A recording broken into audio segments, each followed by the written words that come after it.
Ang mabuting balita mula sa langit sa araw na ito.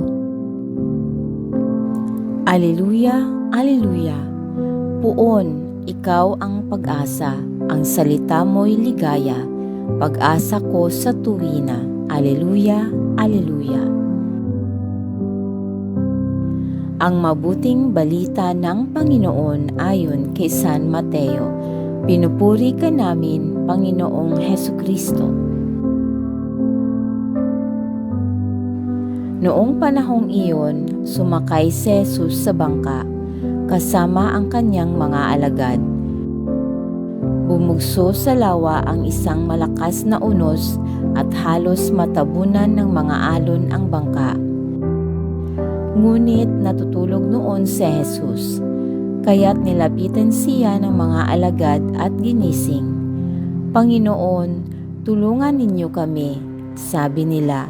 Lulubog tayo. At sinabi niya sa kanila, ano't kayo'y natatakot? Napakaliit naman ng pananalig ninyo. Bumangon siya, sinaway ang hangin at ang dagat, at tumahimik ang mga ito. Namangha silang lahat at ang sabi, anong tao ito? Kahit ang hangin at ang dagat ay tumatalimas sa kanya.